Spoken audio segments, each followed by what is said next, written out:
O presidente Lula desembarcou em Nova York nesse fim de semana para a participação na Assembleia Geral da ONU amanhã. Aliás, ao discurso previsto de abertura do Brasil, o foco do encontro será o debate de soluções para combater a fome e também as mudanças climáticas. A expectativa é de que Lula também se encontre, então, com o presidente da Ucrânia, Volodymyr Zelensky. Sobre esses assuntos, a gente conversa agora com o professor de Relações Internacionais da Universidade Estadual do Rio de Janeiro, Paulo Velasco. Tudo bem, professor? Como sempre, muito obrigado pela gentileza. Boa semana. Muito bom dia, é um prazer sempre conversar com vocês. Bom, professor, são inúmeros os aspectos desta viagem, o discurso de abertura, mas também essa possibilidade de um encontro com Volodymyr Zelensky, que outras vezes acabou não se confirmando. O senhor acha que o Brasil tem uma chance de se posicionar melhor, talvez, em relação à guerra no leste europeu? É importante o encontro com o Zelensky, sem dúvida, né, até justamente pela frustração, né, que aconteceu ali na reunião do G7, né, em que essa bilateral, por vários motivos, não ocorreu. Mas eu não vejo, de fato, o Brasil inclinado a mudar, pelo menos mudar efetivamente a sua posição no que tange o conflito, no que tange a guerra, né, a saber, né, por exemplo, apoiar o envio de armas para a Ucrânia, por exemplo, né, ou assumir, né, uma posição condenatória mais contundente, né? O Brasil já condenou a invasão da Ucrânia pela Rússia, né, no ano passado, inclusive em várias votações no âmbito da ONU, né, no Conselho de Segurança da Assembleia Geral, né, mas o Brasil não apoia o isolamento da Rússia, o Brasil não apoia sanções, né, mais profundas contra a Rússia. E eu não vejo, de fato, o presidente Lula disposto a mudar, né, tão radicalmente a posição brasileira. De todos os modos, né, uma bilateral com o Zelensky seria importante, né, para o Brasil afirmar, né, diretamente ali ao presidente ucraniano a disposição de atuar, né, como um potencial mediador ao lado de outros países, né. A ideia é, né, desde o início do ano, né, defendida pelo Brasil, né, a criação de um grupo de países, né. Não há ambiente melhor para fazer isso do que na própria ONU, né, que é a organização devotada à solução pacífica de controvérsias, né, devotada à causa da paz. Agora, professor, nós conversávamos mais cedo com os nossos comentaristas a respeito desse discurso de Lula, que vai abrir a Assembleia Geral da ONU amanhã. A gente destacou, o Thiago destacou agora na abertura da entrevista, que o foco do evento, o foco das discussões serão as mudanças climáticas e também o combate à fome. Mas pensando sobre o aspecto do discurso de Lula, quais deverão ser os enfoques? O que ele deve priorizar? A gente lembra que ele leva na bagagem, depois que ele saiu do G77 mais a China em Cuba, fazendo duras críticas ao embargo americano, embargo econômico, ao governo cubano. Isso deve ser mencionado nesse discurso também?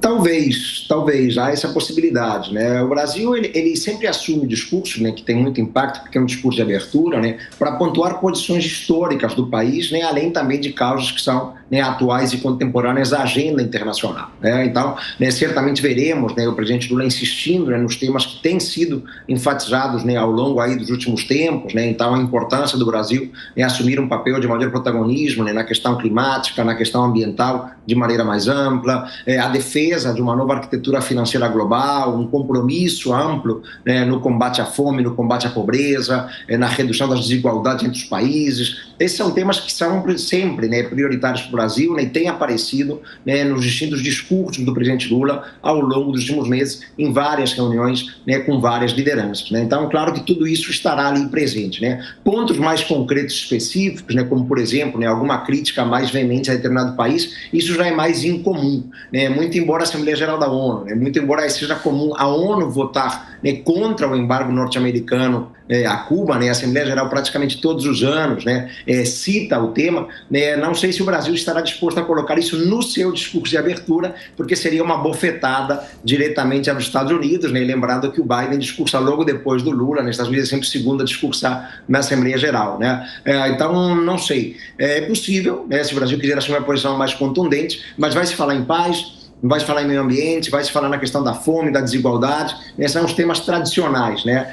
Não sei se o Brasil estará disposto a revolucionar muito seu discurso, né, porque isso pode causar algum tipo de mal-estar, né, com determinados parceiros. Os Estados Unidos, lembrando, é um parceiro central. Numa reunião em Havana, faz mais sentido, né? O Lula está jogando ali, né, para o público local, está, né, jogando para a parceria com Cuba, etc., né? Dentro da Assembleia Geral, né, pode acontecer, mas é um movimento, é um passo um pouco mais arriscado. Certamente não é, né, um ambiente ideal para criar atritos com parceiros da envergadura, por exemplo, dos Estados Unidos. Professor Paulo Velasco, na sequência os nossos comentaristas, você, Amanda Klein.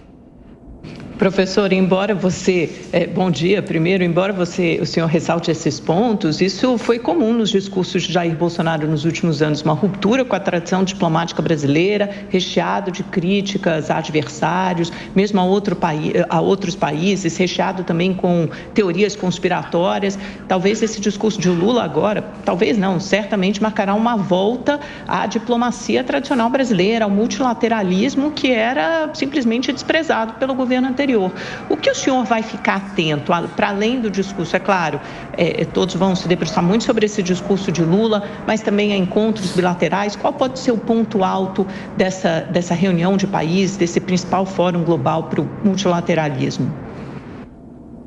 O ponto alto pode ser alguma iniciativa concreta que seja lançada, né? Então, o Brasil está tentando se articular nos bastidores, né, para se lançar, por exemplo, alguma iniciativa. Já foi proposta a ideia do Brasil, né, de se lançar uma aliança global, por exemplo, a partir do G20 financeiro, né, contra a fome, contra a pobreza. Está se especulando a possibilidade de haver a criação, junto com o governo norte-americano, né, de uma medida concreta, né, em favor da promoção do trabalho decente no mundo, né, no sentido de tentar ampliar, né, as garantias trabalhistas, né, em boa parte do globo, né, isso é praticamente inexistente. Então, a expectativa é sempre algo para além do discurso, né? Algo que seja prático, algo que seja concreto, né? E que permita, de fato, os Estados, né, num ambiente multilateral como é a ONU, promoverem iniciativas e ações de coordenação, né, e de cooperação em direção, claro, à construção de uma ordem internacional mais justa, menos assimétrica e menos desigual.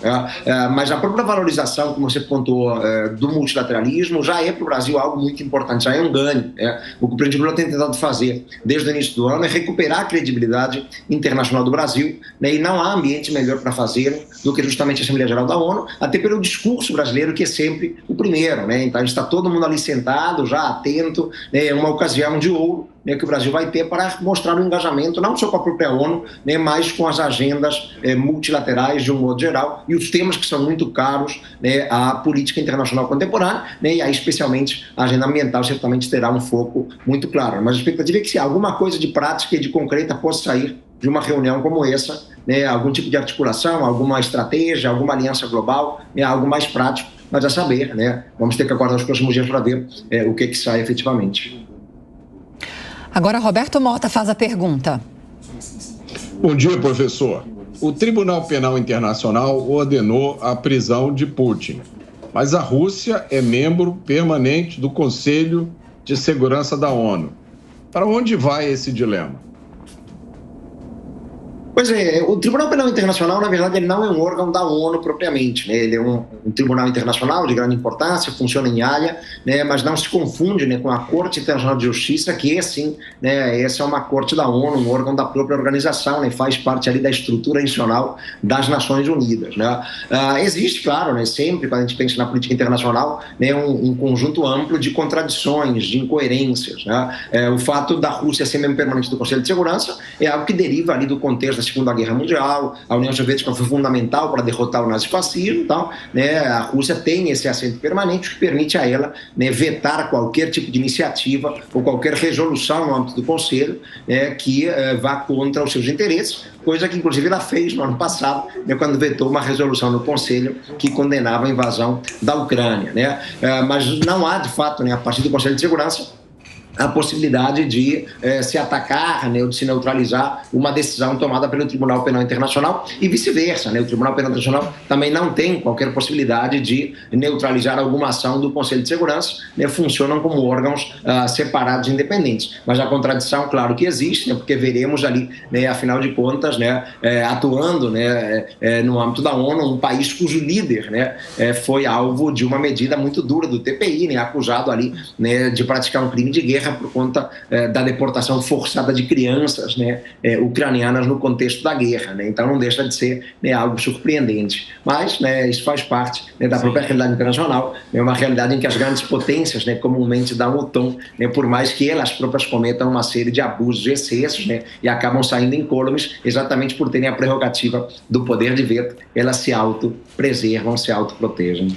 Professor de Relações Internacionais da Universidade Estadual do Rio de Janeiro, Paulo Velasco. Professor, como sempre, muito obrigado pela sua gentileza, excelente semana. Voltaremos a nos falar com certeza. Um abraço. Um abraço, ótima semana para todos.